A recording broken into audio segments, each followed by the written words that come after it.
Episode 14 की अब शुरुआत होती है जहाँ पर हम लोग एक गैरेज को देखते हैं जहाँ पर एक बंदा कहने लगता है कि ओट्स किंगडम आखिर सोच क्या रहा है। वो ट्रेड रेस्ट्रिक्शन काफी ज्यादा बुरे जाने वाले हैं, इतने बुरे तो कैरन काउंटी में भी नहीं है। जो सुनकर एक लेडी उसे कहती है कि क्या तुम किंग से नहीं मिल पाए, जिस पर वो बंदा कहते हैं नहीं, वो कह रहे हैं कि किंग काफी बिजी है। जो सुनकर वो लड़की कहती है कि क्या वो लोग सही में मर्चेंट को रेस्ट्रिक्ट करने वाले हैं जिससे कि वो ओट्स के अंदर और बाहर ना जा सके, जिस पर वो लड़का कहते हैं हाँ, पर ये सब चीजें काफी अचानक से हो गई है, आखिरकार क्यों। तभी बचाने से क्या रेजे गड्ढे में आ जाती है जिसकी वजह से झटका आता है और अब उस लेडी के पास जो बेटी होती है उसकी, वो अब रोने लगती है। तो उसकी मॉम भी अब उसे शांत कराती है। दूसरी तरफ हम लोग को वापस से वाकाबा को दिखाया जाता है जो कि कह रही होती है कि मेरी मॉम तो कितनी बेकार है, वो मुझे वापस बुलाया जा रही है, पर कोई नहीं, मैंने अपने पैलर माइंड्स को भेज दिया मदर से लड़ने के लिए। होप करती हूँ कि वो सभी लोग ठीक रहे। वाकाबा अब कहने लगती है कि मैं उन लोग को याद कर रही हूँ, मैं काफी बोर भी हो रही हूँ, पर चलो कोई नहीं, अपनी जर्नी को कंटिन्यू करना होगा। जिसके बाद वो अब आगे जा रही होती है, तभी बचाने से उसे वही कैरेज मिल जाती है जो कि हमने एपिसोड की शुरुआत में देखी थी। हम लोग अब देखते हैं कि उस कैरेज के ऊपर गुंडों ने हमला कर दिया है। वही वाकाबा उन सभी इंसानों को देखकर थोड़ा सा डर जाती है और अब उसे भी समझ आता है कि गुंडे इन लोगों के ऊपर हमला कर रहे हैं। जिसके बाद वो देखती है कि वो जो गुंडे होते हैं वो जीत रहे होते हैं, जो देखकर वाकाबा कहती है कि आखिर मुझे क्या करना चाहिए, क्या मुझे इन्वॉल्व होना चाहिए, पर मेरे ख्याल से मुझे इंसानों को अवॉइड करना चाहिए, पर फिर भी मुझे बुरा लगेगा अगर मैं इनकी मदद नहीं करूंगी। तो वो सोचती है कि अगर क्या मैं गुंडों को हराऊंगी तो क्या मुझे मोस्टर से ज्यादा एक्सपीरियंस मिलेगा, ये तो काफी अच्छा मौका है। वो अब कहने लगती है कि मुझे काफी एक्सपीरियंस मिल जाएगा अगर मैं गुंडों को हराऊंगी। तो जब कुछ गुंडों ने मेरे लैबिरिंथ के अंदर घर के अंदर हमला करा था तब भी मैंने उन्हें खाया था और वो भी काफी टेस्टी थे। तभी बचाने से वाकाबा देखती है कि कैरेज के अंदर तो वही छोटी बच्ची होती है जो कि रो रही होती है। जिसके बाद हम देखते हैं कि कैरेज को जो पर्सन चला रहा था उसको भी तलवार लग जाती है और अब वो भी नीचे गिर जाता है। इस मौके का फायदा उठाकर वो गुंडा अब कैरेज खोलकर अंदर घुस जाता है और अब वो कुछ करने वाला होता है, पर तभी बचाने से वाकाबा अपने वेब का यूज करके उसे पीछे धकेल देती है। वहीं वाकाबा कहने लगती है कि चलो मैं इन लोगों की जान को बचाऊंगी। वहीं पर सभी गुंडे अब वाकाबा को देखकर कहते हैं कि आखिर एक मॉन्स्टर यहाँ क्या कर रहा है, ऐसा मॉन्स्टर तो हमने कभी भी नहीं देखा है। तभी बचाने से वाकाबा अब उन लोगों के ऊपर हमला करके उन्हें मारने लगती है। वाकाबा सभी गुंडों की काफी ज्यादा बुरी हालत करके उन्हें एक ही बारे में खत्म कर देती है। तभी अब वो कैरेज की तरफ देखती है और अब वो सोचती है कि काश अगर मैं एक प्रिंस होती तो मैं काफी कमाल की एंट्री मार के अंदर घुस जाती, पर ऐसा अभी नहीं होगा। जिसके बाद अब वो उसी कैरेज वाले बंदे को देखती है जो कि घायल होता है, जो देखकर वाकाबा जाकर उसके ऊपर अपनी हीलिंग मैजिक यूज करके उसे हील करने लगती है और जैसे उसे हील कर देती है वो दूसरे बंदे के पास चली जाती है उसे भी हील करने के लिए। वहीं पर इस चीज को देखकर वो बंदा काफी ज्यादा हैरान हो जाता है। इसके बाद वाकाबा अब वहाँ से जा रही होती है, तभी बचाने से उसे लगने लगता है कि कैरेज में से एक लड़की बाहर निकलेगी और वो उसे पूछेगी कि मिस्टर आपका नाम क्या है। तो वाकाबा उसे बताएगी कि मैं तो बस एक स्पाइडर हूँ जो कि आसपास से जा रही थी, पर ऐसा कुछ भी नहीं होता है। वो देखती है कि उसके पास तो एक छोटी सी लड़की होती है, वो उसे देखकर कहती है तुम ठीक तो हो ना। तभी बचाने से वो उस लड़की के स्टेटस को देखती है और अब उसे पता चलता है कि वो लड़की तो एक वैम्पायर है और अभी उसका नाम सोफिया है, पर पहले उसका नाम शोको नेगिशी था। ये सुनकर वाकाबा शौक हो जाती है और कहती है कि तो जापानीज नाम है, ये मत कहना कि ये लड़की भी मेरी तरह रियनकार्नेट हुई है। वाकाबा को कंफर्म हो जाता है कि वो लड़की एक रियनकार्नेशन है। वो अब कहने लगती है कि तो बिल्कुल गलत बात है, मैं एक स्पाइडर हूँ और ये लड़की इतनी वैम्पायर कैसे बन सकती है और वो भी इतनी क्यूट वाली। वाकाबा परेशान हो जाती है और कहती है कि तो बिल्कुल गलत बात है। ऐसा बोलने के बाद वो इधर से उधर झटपटाने लगती है। वहीं पर सभी लोग उसे देखकर सोच रहे होते हैं कि ये क्या हो रहा है इसको। वाकाबा इतनी ज्यादा उदास हो जाती है कि वो तो वहाँ से अब सीधा भागी जाती है। भागते भागते वो काफी दूर आ जाती है और अब तो शाम भी हो जाती है। तभी बचाने से उसे कुछ सेंस होता है और अब वो अपनी सर्च एबिलिटी को यूज करती है और अब उसे पता चलता है कि वहाँ पर कुछ एल्फ होते हैं जो कि बात कर रहे होते हैं कि वो सोफिया यानी कि उसी छोटी बच्ची को किडनैप कर लेंगे और उस बच्चे के साथ जो कोई भी है वो उन्हें मार देंगे। ये सुनकर वाकाबा थोड़ी सी डर जाती है और अब वो वहाँ से उसी कैच को देखकर कहने लगती है कि मैं उस बच्चे से थोड़ी बहुत जेलस तो हूँ, पर फिर भी वो काफी ज्यादा परेशानी में है, चलो मुझे उसकी मदद कर ही देनी चाहिए। ऐसा बोलने के बाद वो जाकर उन्हीं सभी एल्फ को मार देती है। अगले सीन में हमें स्क्लेन को दिखाया जाता है जो कि सू के साथ अपने फादर के पास आता है, जिसे देखकर उसके फादर कहते हैं क्या हुआ। जिस पर स्क्लेन कहते हैं कि आपने नहीं बुलाया क्या, जिस पर उसके फादर कहते हैं नहीं तो। जो सुनकर स्क्लेन कहते हैं कि लेकिन सू ने तो कहा कि आप बुला रहे हो, जिस पर किंग कहने लगते हैं कि लेकिन मैंने तो तुम्हें बुलाया ही नहीं। तभी अचानक से सू अपनी पावर को यूज करके किंग को मार देती है। ये देखकर स्क्लेन डर जाता है और अब वो सू से कहते हैं कि तुमने क्या किया, पर तभी अचानक से सू कहने लगती है स्क्लेन आपने फादर को मार दिया। तभी वहाँ पर साइलस अपनी आर्मी को लेकर आ जाता है और अब वो पूछता है कि क्या हुआ, जिस पर सू बताती है कि स्क्लेन ने फादर को मार दिया।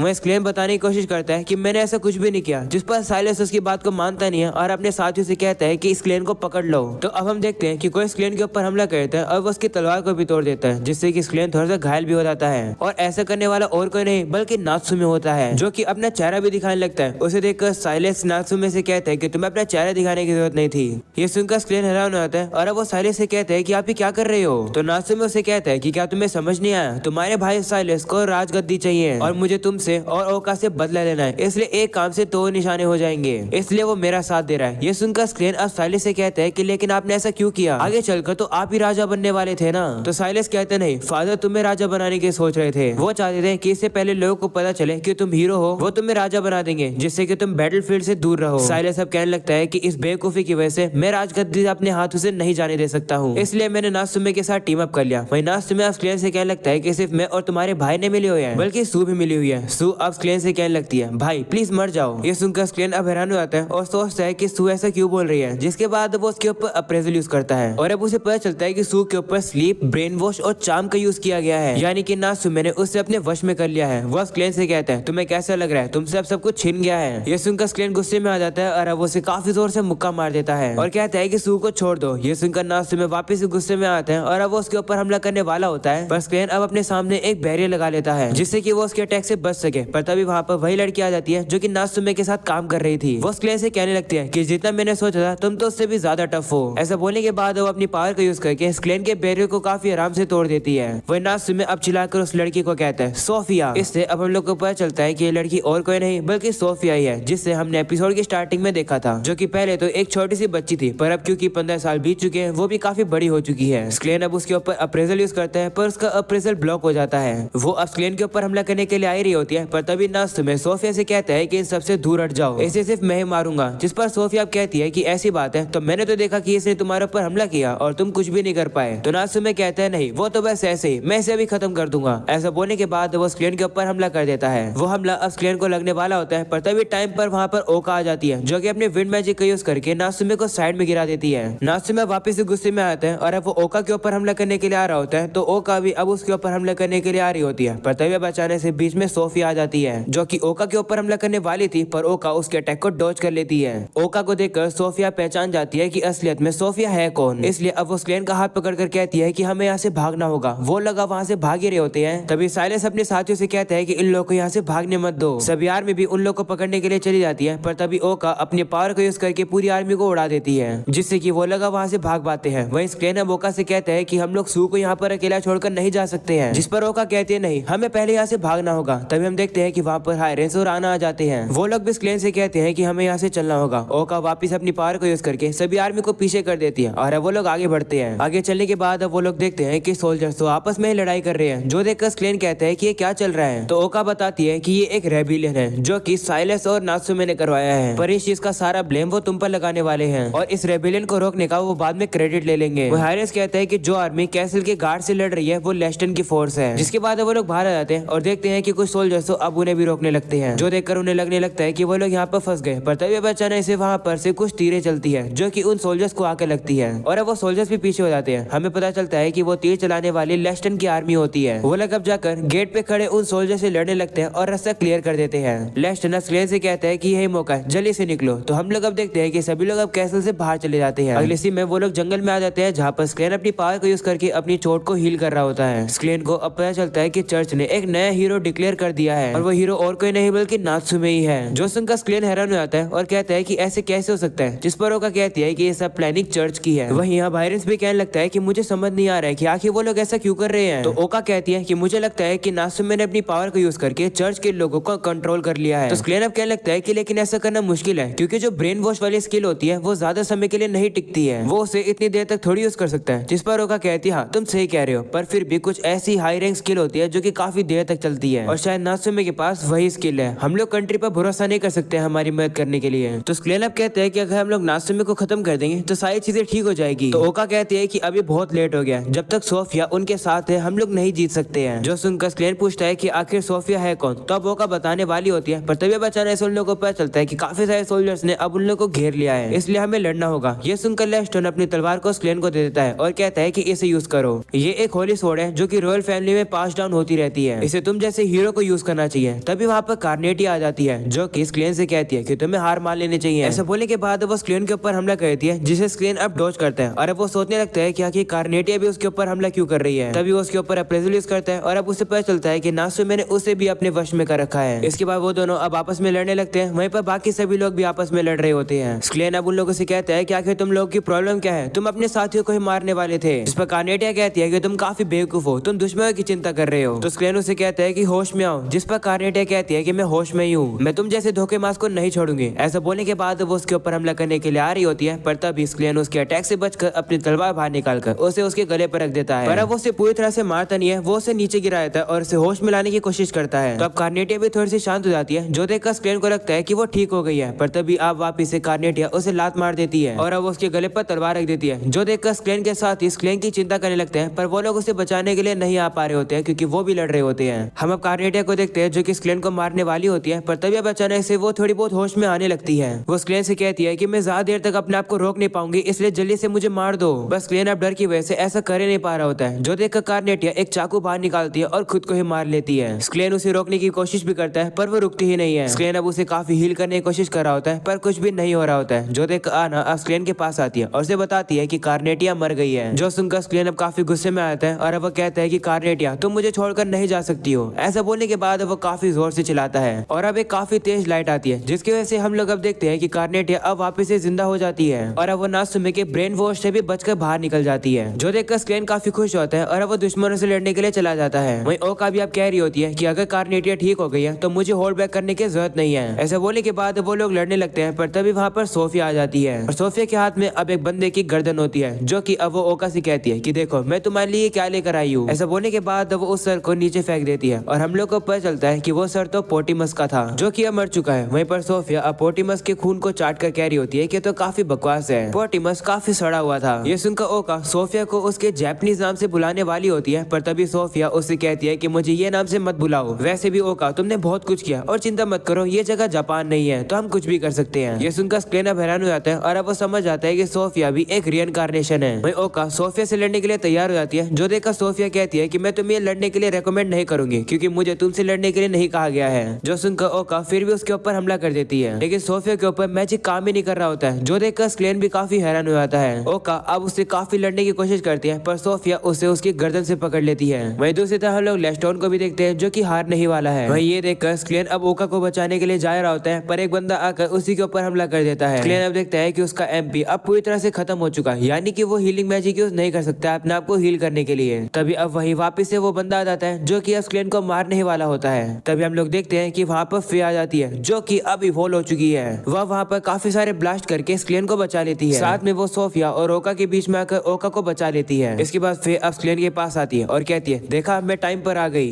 तो स्क्लेन भी कहते हैं पर तुम थोड़ी सी अलग लग रही हो, जिस पर वो कहती है मैं इवॉल्व होकर अभी उठी हूँ और मुझे नहीं पता है कि आखिर यहाँ क्या चल रहा है, पर लगता है कि तुम लोग मुसीबत में हो। तो स्क्लेन कहते हैं पर तुमने हमें बचा लिया। वहीं पर हायरेस अब ओका को ले आता है और आना कार्नेटिया को ले आते हैं। हायरेस अब स्क्लेन से कहते हैं कि जल्दी से इस ड्रैगन के ऊपर बैठकर चले जाते हैं हम लोग। जो सुनकर सोफिया कहती है कि तुम्हें क्या लगता है कि मैं तुम लोग को ऐसे ही जाने दूंगी। ऐसा बोलकर वो उनके ऊपर हमला करने के लिए आ रही होती है, तभी फे अपनी पावर को यूज करके उनके ऊपर एक ब्लास्ट कर देती है और सोफिया को वहीं रोक देती है, जिसके बाद फे सभी लोगों को अपने ऊपर बिठाकर वहाँ से लेकर चली जाती है। वो लोग अब रास्ते में से लेस्टोन को भी लेकर चले जाते हैं। स्क्लेन अब काफी ज्यादा परेशान होता है और कहता है कि आखिर ये सब क्यों हो रहा है, जिसके बाद वो सभी वहाँ से चले जाते हैं। अगले सीन में डीमन लॉर्ड को दिखाया जाता है, जो कि सोफिया से बात कर रही होती है और पूछती है कि चीजें कैसी चल रही है, जिस पर सोफिया कहती है कि सारी चीजें काफी अच्छी चल रही है, मैंने सब कुछ ऑलरेडी कंप्लीट कर दिया है। अब स्क्लेन काफी ज्यादा सफर करेगा, पर अच्छी बात है मैंने भी काफी सफर किया था। ये सुनकर डीमन लॉर्ड से कहती है कि कोशिश मत करना कि तुम चीजों को मैसअप ना कर दो, जिस पर सोफिया भी कहती है ठीक है। और अब यही हो जाता है ये एपिसोड खत्म। पसंद आया हो तो लाइक कर देना, चैनल पर नए हो तो सब्सक्राइब कर देना। मिलते हैं नेक्स्ट एपिसोड के अंदर, तब तक के लिए बाय बाय।